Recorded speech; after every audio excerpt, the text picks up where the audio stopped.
overheard you say that. Hello, this is Jane from Finland, and I have a stake in the peace talks between Vladimir Putin and Donald Trump. There is no peace without a ceasefire. And tonight's topic is going to involve that upfront drama and also the historic visit of 7 European leaders plus Volodymyr Zelensky in the White House today. So let's get started. Tonight's topic is about the effectiveness of armchair diplomacy and if it's going to work and if people can really stop the war, not based on their own needs, but based on the overall good for the world. So yes, Putin met with Trump on Friday. They met in Alaska. They spoke for over 40 minutes.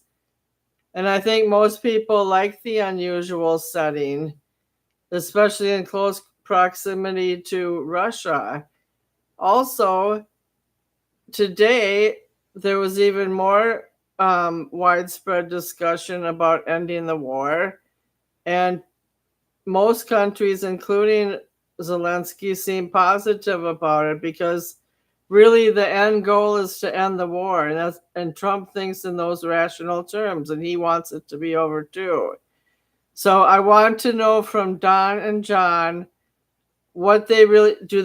It's not really a show this time. They're trying to end the war, but why is Russia still bombing apartment buildings and killing people in the middle of the talks, including a toddler and a family of 7 that died today? So I just, John, why don't you start with your view and then Don can unmute himself.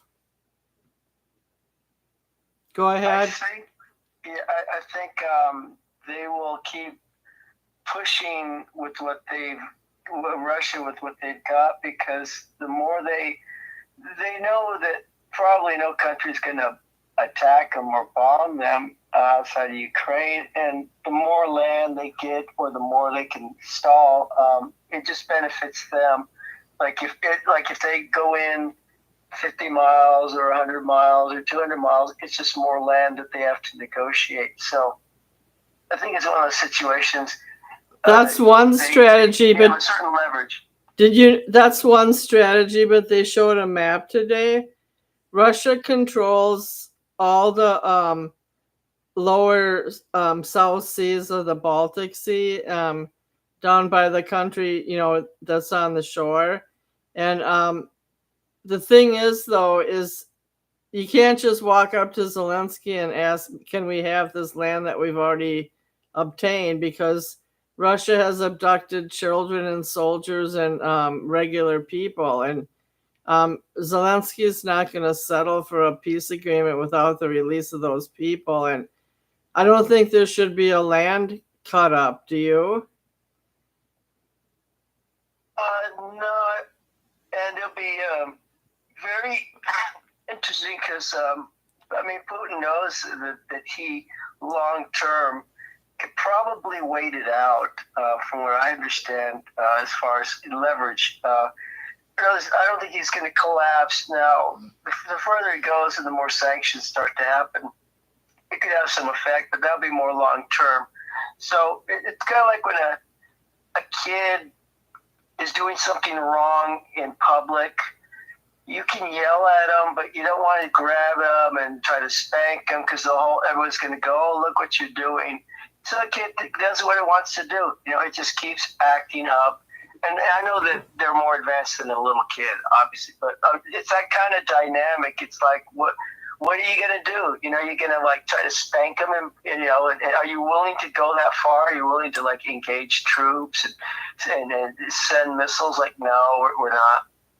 And we don't want. Well, actually, Trump said if worse comes to worse, they will involve American troops, but he wants the European countries to pony up first.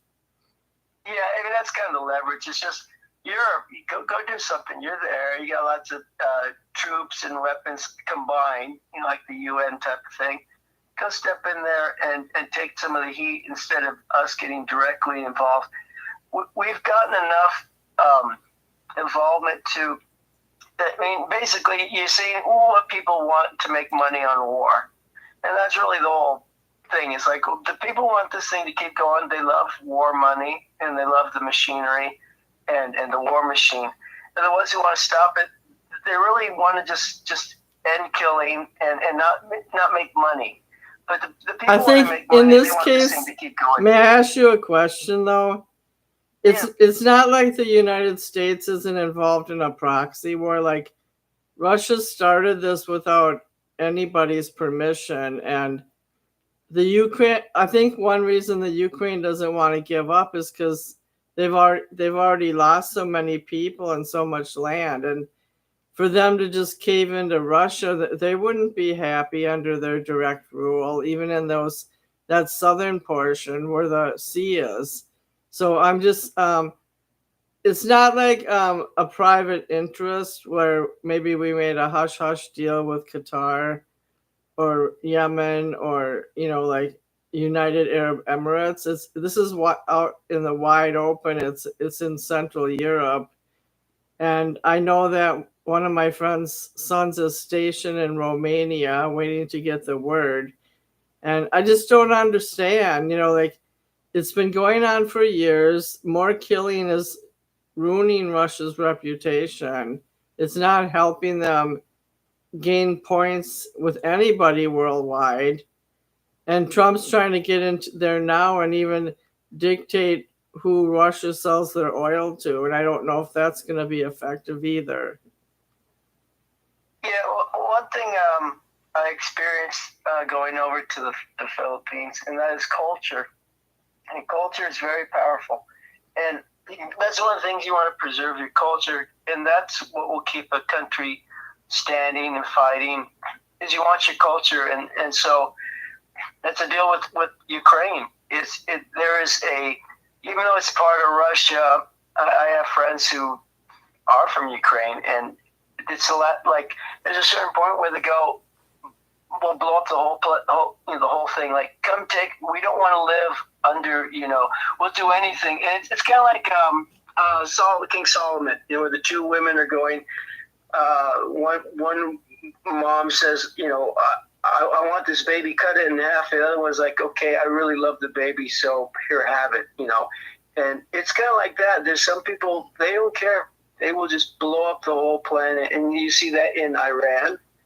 And you see that all these struggles, Pakistan and India, China. I went to Taiwan briefly. They all speak Mandarin Chinese. There's no English. I mean, even the signs, you don't see very little signage in English. And it's a cultural thing. And you can't change that. You can't just tell someone, your grandmother or your great-grandma, change the way you think. I agree with that, John, but Russia got their independence from Russia. Ukraine got their independence from Russia August 24th, 1991. That was 34 years ago. Yeah, they don't want to give that up. And I understand. But that was 34 years ago. It wasn't yesterday.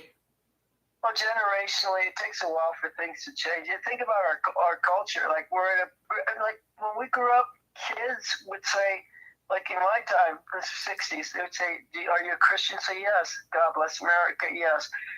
Should we read the Bible? Well, kids say yes.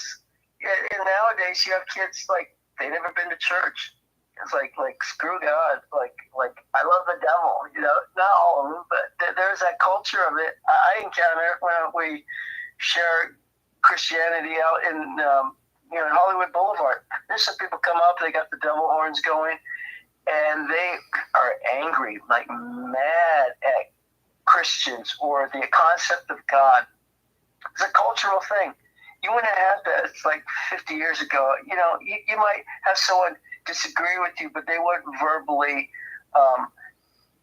flip the finger and want to fight you like to blows. It's you see that the abortion issue, right? Or women's rights or trans or gay, you see some people, they're just militant about it. So I'm gonna ask you to describe something, and then Don, you can unmute yourself whenever you want, but this is kind of a deep question. So the United States used to control the Philippines, and I believe the Philippines are now autonomous, but they still share bases and naval and army things collectively. What did you witness in the Philippines besides the intimate culture and their bathroom issues? Can you give a brief description of what that looks like? As now, the Philippines, I look at them as a second world country because they do contribute a lot to the economy. And even though you said they have some restrictions like water use, can you describe to me in your own words how you can compare that country that was once under the United States domain and how it interacts and acts on its own nowadays? And they're very communal, and they're very they're used to uncomfortable. Like if things that you would consider uncomfortable here, it's normal, so they don't think of it that way. Like example, you could see in America, if you went to someone's house, let's say they have a 1-year-old, 2-year-old kid. The parents have seen, I mean, obviously they bathe that kid. They've seen the kid naked. They might walk around the house naked among their parents. You might have even a close family member see a kid naked. Uncle so-and-so, I remember when you were little, whatever. You start talking to, the neighbors seeing the kid walking around naked? Not really. People in the whole neighborhood see a kid walking around naked, you go, no, they'd be calling social services. A woman breastfeeding in public, you might see it, again, among, close family. You might see it in a certain circle, but go in public and just whip it out and start doing. Now, the thing is, that's culture, and it's not something like I was with a family, like you're sitting there and, you're taking a picture of the meal, taking a picture of the dad, and then like, oh, she's breastfeeding right, 5 feet away. No, is it the end of the world? No. If you lived on an island, would you do it all the time? Yeah. Would it be a big deal? No, not at all. But I'm not taking a picture of her doing it. I'm not taking a picture of the naked little girl walking towards me, because I don't want them to say, oh, by the way, he's child trafficking. He's got naked pictures. He gave her he gave her some money because he's trying to be polite. No, you don't give any money as a foreigner. The people there can, but as a foreigner, no. You could get arrested. There's a lot of implications. And again, that goes to culture. We wouldn't be comfortable with in America, right? It was like, oh, they'd be reporting you. So do you think they look at the world in a global way or just a regional way? Like, are they affected by all the terrible news in the world? Like, I'll give you a couple examples. When Trump cut off the aid to desperate countries in need of medical assistance for AIDS, or China's bullying Netanyahu right now to be on a tribal court of war crimes, or do international news affect them, or do they just go around their daily business? Yeah, they're pretty connected because of the internet, because of Facebook, and also they want to stay they have the same cultural things in all the stores, like shopping. Is all American music, American pop music, and it wasn't Taylor Swift or Katy Perry. It's more like K-pop, some Disney stuff. But they really like a lot of the like Air Supply '80s, Adele or Celine Dion, Titanic, that kind of stuff that we grew up with. It's like, oh, they love that stuff, K-pop is from Korea, I think. Yeah, so a lot of Asian. And there's a group from Korea called Blackpink or something like that. 4 girls Because from Korea. yeah, and because they want to identify with American culture and the escape of America, the escape of all that stuff, what they hear and see.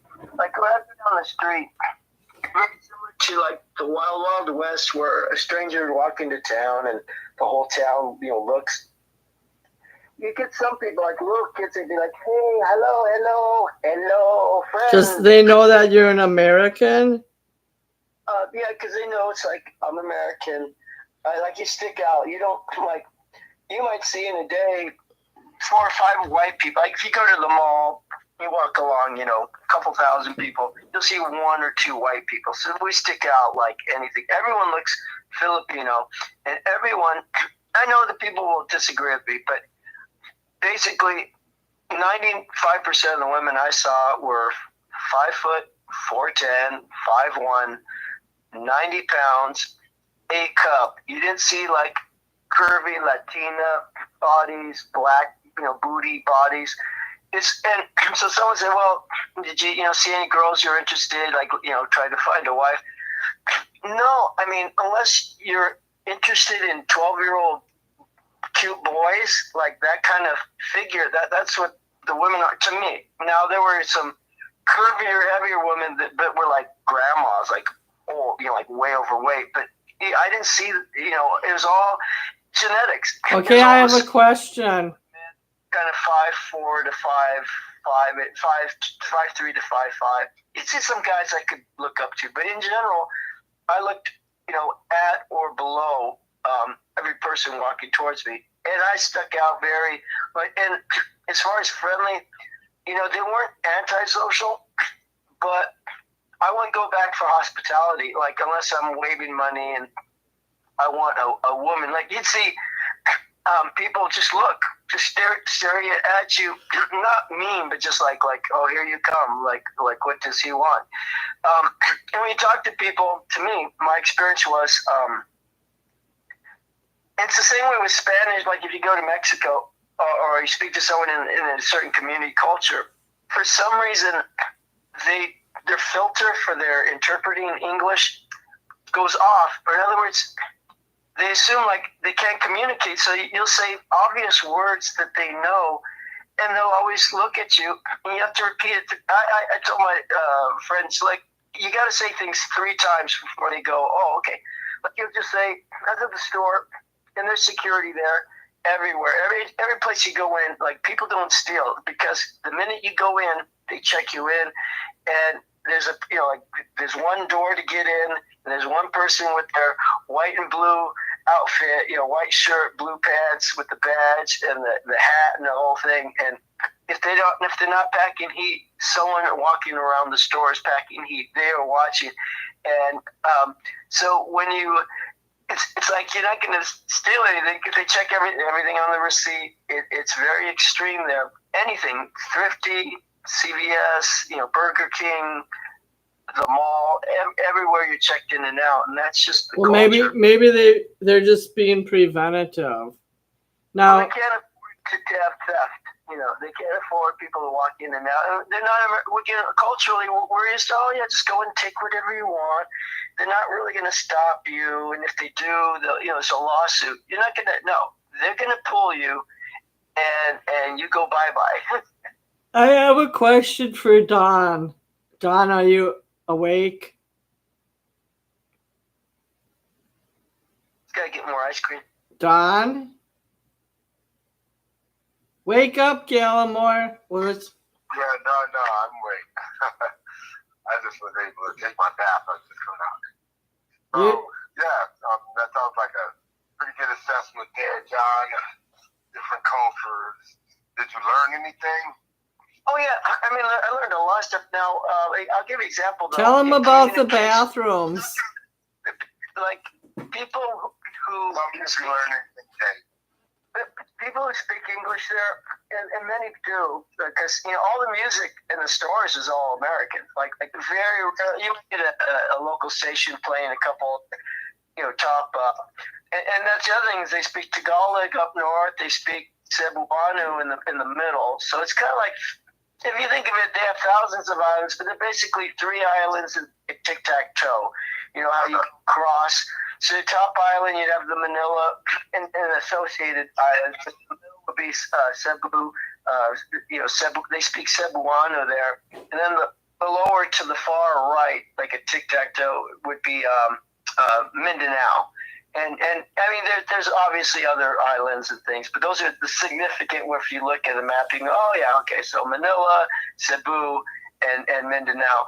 And the thing is, when you talk to people, like I would be at the store, and I stick out. You know, you're walking along there, and some people will like hi, hello, and I would ask like simple things like bananas. The guy was sitting there. I know he's security. He knows what bananas are. There's only like bananas, pineapple, grapes. I mean, you don't have a big selection. It's bananas. He knows it. I say again, bananas. He's looking at me. Bananas? And he goes, oh, bananas. It's like, yeah. For some reason, their mind is like, I can't understand what you're saying until you say it 3 times, and suddenly, oh, it clicks in. Maybe am I saying it wrong? And even other phrases. Now if you know a couple phrases, then it opens them up. Like it's very hot. That's an easy. So it's like init kayo, init kayo. No is wala. Yes is like ooh. But here's the thing. That's Cebuano or Basiano or whatever. That's what they speak on the middle island. You go up to the Manila, they speak Tagalog. So they don't half understand each other and half don't. So it's kind of like Ukraine and Russia. Their languages are 50%. They mismatch. So you see cultural, like almost not racism, but division. It's like, why don't you guys just all speak the same language on your islands? No, it's how you separate and so I ask a lot of people, have you ever been to Manila? Like, no, they'll be on that island till the day they die. The same thing with you ever been to another country? No, the only way you can see another country is you join the military and you travel, or you join the naval fleet. You travel by boat or by plane, but the women can't leave that country. It's like you got to get a international visa, which means you got to have a guy come over and say, I want to marry this gal. That's my intention. I'm going to sign a letter of, basically marriage intent. You meet they have what's called, I have to think about it. There's a name. It's basically like a tribe, like local tribe thing. And each little city, sub-city, I mean, it's like in a city you might have 50 or 60 different little local, in fact, more than that. So you meet with the local guy, kind of like your block party leader, and they go over the rules, and then you meet the mayor of the city, and then, I'm going to take this girl to America or vice versa. A girl in the Philippines cannot, she'd be 30 years old. She can't say, I want to get a ticket and go to the United States or another country. You can't leave. That's good when you walk in. Yeah, it's like you're a rock star in that degree. It's like the American guy. That's the ticket out. The dad makes $8 a day, and half of them they live in the jungle, and then if you want water or toilet, it's like no, half of them no running water. Your toilet's like a little hole, like a porcelain hole in the ground, and you squat and you poop in a bucket of water. Either force feed the water down, or you walk it out to the jungle. Do they have nursing homes there? In the city, they would have that kind of stuff, but it's not that. Basically the family takes care of each other. The uncles, aunts, everyone. It's very, very communal, and I mean, imagine that now. There's comfort in it. There is a certain comfort, but it's unless you like the culture, it's very uncomfortable. Like example, you go, I'm going to go to the bathroom. Like, oh, you need to poop? It's like, I'm going to, let me announce to everyone, I'm going to poop. Okay, so you go to and it's like Gilligan's Island. Just imagine, the way they sleep, it's like communal like that. You got a little bamboo kind of hut thing with the little metal tin roof. That's a little modern they got, and you have some wires of electricity leading to there, so you can have a little bit of modern stuff. Anyway, so you go in your little square bamboo box. It's got a little toilet, but it doesn't really work. You can. So instead of running it that way, you poop in a bucket, and they're like, okay, I will help you. It's like, no, you don't need to help me. I don't need to hand you the bucket. Just tell me where to take it, right? You imagine, and again, it's community. They don't care. But in our culture, it'd be like, no, I need my privacy. So it's like, I'll take care of it. And so the second day I asked, like, where do they take the poop? And it's like, one of the guys told me, oh, great. So now, I know where to take the poop. And so there's this whole, it's a different thing. You don't have a lot of water, and you got to, you've got to be used to the idea. It's like camp. Just imagine extreme camping. And then it's like, oh, we're good. We got a little propane thing, a little stove range little thing, like it looks like a lunchbox. How about showering? Can you shower? Well, you make sure you carry 2 or 3 buckets, like big, like a Home Depot kind of buckets. You go to a well. And everyone has a different setup. But like in this case, in the jungle, you go to the well. It'd be like maybe 40 yards away. And they have it like it's 2 buckets. One's in the water level and one's at the top. And you grab the top one on a rope, and it's on a swivel thing. You pull it down. As you're pulling down, you're pulling up the bucket that's full of water at the bottom. It comes up to you. You grab it. You dump it in the bucket. Then you pull it back down, and you're pulling up now the other bucket that went all the way down and up. And that's well, do you dump it on your head? I'm sorry? Do you dump it on your head? No, you take all that. You do maybe like 5 or 6 buckets or so. You fill up one, Home Depot bucket, and you fill up 3 of those, and you'll cart those down to the toilet area. I usually want to make sure you have water for the next person too, so that way there's always some water. If someone needs to go, and in there you do no hot water, no running water in the jungle. Unless, you want to spend a lot of money. You'll see some people, when you go to Malibu and you got the PCH highway along the roadway, there's all these houses all the way along there. It's like that in the jungle, except instead of $1 million homes, you have a bunch of Gilligan Island houses. It's kind of like the Tijuana kind of housing. And you like I say, so you take a little small jar or bucket or whatever you want to call it, and you pour that down your leg. If you want, some people like just from the head down, they just douse themselves, and they'll pour 3 or 4 buckets. I kind of more gradual. I'll like do my leg, stomach, chest, and then okay. Now by the time you get to the head, I'm about ready to submerge. And usually it's always 90 or so, 85 to 90 during the day, always. And the low at, 80, you might get 78, something like that, all year round.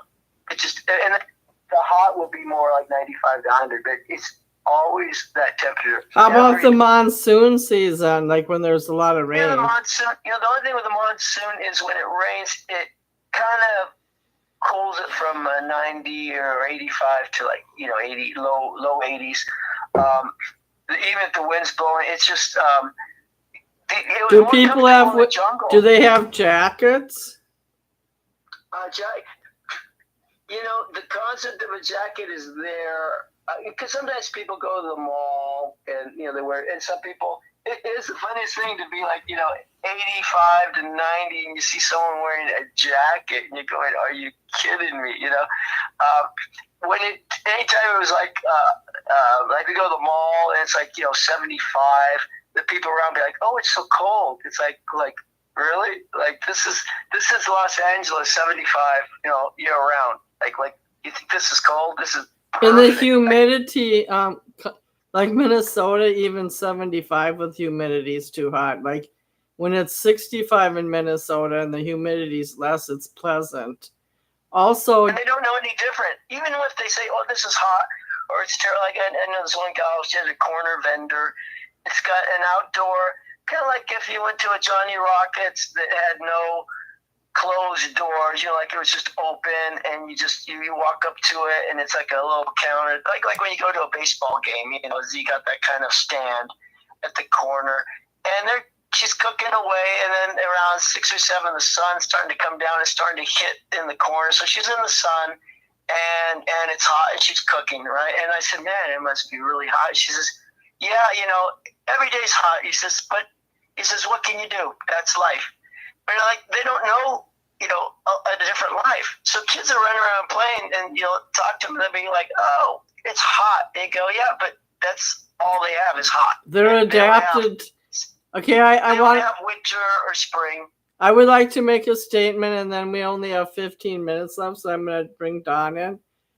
The Philippine nation as a whole was invaded by the Spanish before America took over after World War II. A lot of the Filipinos are half Asian and half Spanish blood. That's why they have those almond-shaped eyes. They don't look exactly like other Asians in other countries. It's a nice mix of people. I had a Filipino family I knew well in Los Angeles, the Valley, when I worked at North Valley Occupation Center. And both her mom and the kid and the dad and a couple other kids moved. So I guess in some cases, certain Filipino families can move to the U.S. as a family. There must be some other provisions in different segments of their society. And also Filipinos are allowed to join the American Army. Interesting. Yeah, definitely you want to get one person over. Once one person gets over, it's kind of like a lifeline. I will say this, as far as a learning experience, I learned, something very valuable. And that is, like, if you're going to do mission work or do anything like, a venture, business venture, it's like, you really, like with ministry, you have to have someone that can interpret. And not only interpret, but communicate passionately. So in other words, I can stand on a street corner in America and say, you need God, and yell and shout, get excited.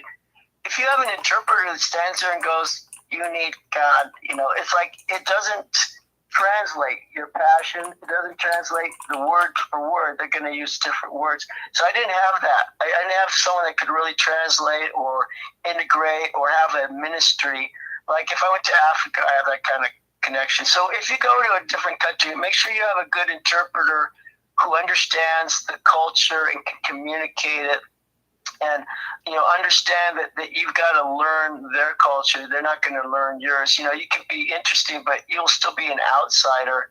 And a lot of them are Catholic, right? Oh yeah. That's the other thing. Catholic is a very closed school. So as a Christian, it's still separate. So it's like, not that they hate, but it's like if I went in there and said I want to do a concert, they'd be like, well, good luck with that. If you go to Christian. What you do, we went to a couple of Christian places, and again, it was kind of like, well, the pastor's not here. Oh, well, we're thinking of doing this or that. It's like the church is closed right now. There's not that excitement like, oh, praise God, brother. Yes, let's do something. Let's work together. None of that energy at all. And so, in other words, go to China? No. Go to Russia? Do you know someone that can speak the language? Do they have a church base or an organizer? Same in business. I want to go over there and make some money. Well, you're not a citizen. So do you know someone that's a citizen that will, invent, like to buy land, to buy the building, to get the papers, all the Can I make a comment? At my Baptist church, we have a missionary in Estonia, Finland, and also a couple other places in Northern Europe. And wow. And in the case of Finland, they did have to buy a building, but they also had a conference near Helsinki in which they had to do it in the Finnish language. And my pastor has a sister church in Russia, and he knows people there, and his wife is fluent in Russia. This is a different church, the Lutherans. But it's hard to start a church in some of those atheist countries like Russia. And you could go over there and say, you got to submerge yourself in it. So you got to learn the language, learn the culture, and even then, like, are you willing to stay for 5 to 10 years and really absorb it? You can't. Some people have a gift, but you're not going to walk in there and then just 1 month. Oh, I'm going to put together concerts in a ministry or a business, and it's going to be successful. That's the other thing. With everything's questioned, like you go in there to the bank. Oh, I want to put like $5,000. Now you can't bring more than 10 in. The point is, okay, for what purpose? For food. Okay, and what else? Oh, well, like to live, to buy clothes, to I want to give X amount to so and so. For what purpose? Oh, just a gift. How about someone like They're very concerned about bribery. How about someone like Paris Hilton? What if she wanted to go to Manila just to relax for 6 days? Is she going to be questioned? She's going to go to a 5-star hotel, and the people, like, say the mayor or whoever, of that city or that the little cluster group, they find out, Paris Hilton is coming, open the door. One of the kids, example, he wants to be, he joined the Navy. So he wants to be a seaman, and he's going to be a welder on the sea ship. I go, that's fine. And he's done his schooling. It's like a couple $1,000, and then he's going to he has to go through internship. And so I said, well, how long does it take? Oh, about, another 2 years. Okay, and it's like, and then they apply. He has to have certain grades. And I said, well, what if there's 500 people applying for that? He says, well, then, you have to wait till they approve you, which then I, shortcut. It's like, so basically you got to pay someone, you got to bribe someone to move forward. Oh, yeah, then they approve you. It's like, okay, that's how it works. So you just slip some money and everything changes. Once you get past customs, I don't know if you can pay also off border people. If that Filipino young youth wanted to join the American Navy can pay for his schooling. Now, we only have 8 minutes left of the show. Don, do you want to comment on current events? I just wanted to mention that I put for the African Union this weekend on Saturday after a tennis match that I went to with my granddaughters. One of my granddaughters won second place in their division. But what kind of sport was it? Tennis. Okay, yes. So one of my granddaughters took second place in her division. And then so I was out there half the day, and then the rest of the day I was cooking for the African Union of Northern Nevada, who had their annual picnic, and they wanted to experience how Americans do it. And I had already told them that I was going to help cook. But they, once I got there, they wanted me to do all the cooking. Oh, God. It was strangely, 25 Africans looking at you cooking. That would have been stressful. Well, I cooked 4 meats plus hot dogs and hamburgers. Were they from, what country were they from? Mixed? All of them. The Kenyans, Nigerians, Ghanans.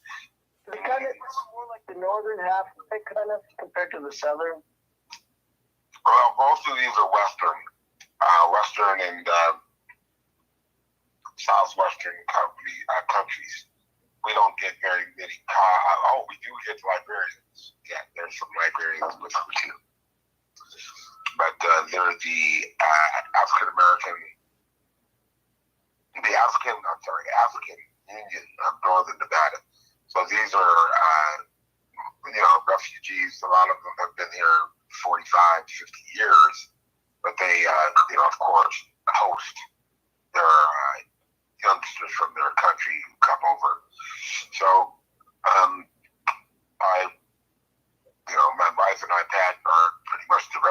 competitive for African Americans, so they take a lot of their cues from us, and we're quite vociferous and don't take much gruff from anybody because, as you don't know, I'm a lobbyist and take care of a lot of the organizations on the West Coast. So they don't know what to do with this. We come Well, out, a lot of Africans are respectful and they're hard workers, and I bet you they don't like to get involved in the dirty side of American politics. They do, yeah. You're absolutely correct. And that's something that they look at my wife and I, and they just marvel at how we are so direct in taking care of business. We don't play around the bush or do any kind of tap dancing. We get right to the point because we don't have enough time. Right now, Pat and I are going into the hyper speed. We just saw, we met with Rokana yesterday, the congressman in California, and then we were meeting Pat Spearman, who is also a senator in Nevada, state senator.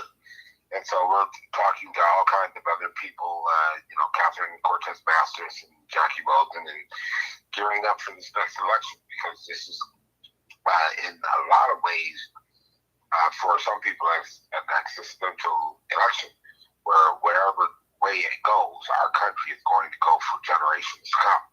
Right now, we are starting. We have to think from the top down, though, because and John, I went through the whole show without criticizing Trump, but some people have already gotten flyers in the mail, Trump 2028, and we have to be working within our coalition of local regional neighbors to define what we want as people without the federal government encroaching upon us. Are they thinking of redistricting Nevada, Don? Or talking about that? Or what was that? Redistrict. Are they talking about redistricting, like the way they would Texas? Really? We don't have any problems like that because our lines are as even as they can be. We don't have many Democratic strongholds, any boards, any precincts that are Democratic. So the way that our maps are written, are designed, is that we have as many different races in different zones as we possibly can get, even though virtually every zone is a Republican zone. That we vote more Democrats on that. Even it's more popularity situation here in Nevada than it is most everywhere else. Everywhere else, it's more or less now fragmented. It's segregated. You've got definite one and you've got definite other. Here, we still live in more or less in nepotism, with nepotism and fraternization, favoritism. So it's a more popular person still wins here. But if you're talking about some of the other places, then you're talking about they're extremely segregated, and we're all over the place. We don't have a ghetto, for instance, here in Reno. There's no such thing as a place where there's one predominance of culture over another. Everybody lives everywhere together, and so that's throughout the entire city. So when you're talking about Reno and you're talking about Nevada in general, even though Las Vegas more or less has kind of a ghetto, but nothing here in Reno like that. We're talking where that's why we're purple, because we don't have a predominant area that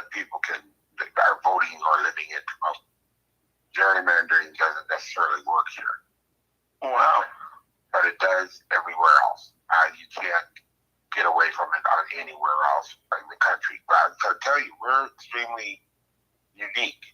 We're the center of the universe because we have so many different things that are experimental. We're like the R&D, one of the R&D places in the whole country. That's why Elon Musk brought Tesla here. That's why we have Apple, Google, Microsoft,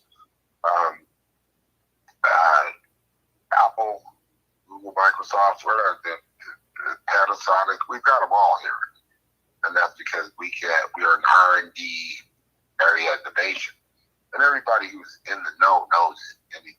Anybody in Silicon Valley, anybody in Detroit, anybody for the cars, anybody for anything knows that we're a place where you can go and present new ideas, inventions. We have Minden Airport. That is it's one of the experimental airports in the country. There's people all over the place bring their experimental airplanes and try them out or crash them. You heard about 3 years ago, one of the CEOs of this company was experimenting, had an experimental plane crash, killed himself. I did 5 years ago. Minden Airport. You can look it up. We also have Lake Tahoe Tahoe Airport, and they do a lot of experimental and ballooning and hand gliding up there. So we've got a lot of that, with our mountain recreation, the summer and winter, with Lake Tahoe and our surrounding mountain regions. There's no place like here anywhere in the country, and people know it. The people in the know it. Jane's been here; she's seen some of it. She just was too busy in the casinos, but we've got all kinds of stuff all over the place. Well, that's a big thing too, because you've got the gambling aspect that you didn't have elsewhere, and then it's international. So people are going to come to Sin City. So you're going to have people from it's L.A., New York, Vegas. I mean, there's other places, there's Chicago, there's Miami, but you want to party? I mean, where are you going to go? Go to Vegas, and so you got a lot of like example. There's no Filipinos though that you're going to go to Seattle, Portland, and Chicago too. But they might, but what's one thing about Vegas is everything has a price. Whatever you want to do, and I know, like with LLCs, we're trying to do an LLC, and it's like in California, okay, you file it, you spend a lot of money, a couple thousand, and wait, just wait. You go to Vegas, you want it in one day, $1,000. You want it in 1 hour, $10,000. You want to get married, go right down the corner, rock and roll. That's you don't have that anywhere else. Line, though. You got to wait in lines for most of that. When you want to get married, you got to wait in line. Yeah. An hour and a half before the 2 couples, the 3 couples before you kiss. Boy, what a long wait to spend eternity of suffering. There you go. I had to wait an hour for this abuse. Mm-hmm. But you knew that you're going to have a hard time at it being married in Las Vegas in the first place. Really? Yeah, if you're married in Las Vegas, you're either drunk, high, or you got the mob with guns at your head. Yeah. And you know that it's not going to be a long-lasting, loving relationship. Well, OJ found out, I'm going to just do a little heist here with the gun, because I'm getting my stuff, and it's in a casino. It's like, dude, Juice, it's Vegas. This is Nevada, buddy. You're gonna do a crime in a casino or a hotel there. Good luck, buddy. He thought he could kill somebody or shoot somebody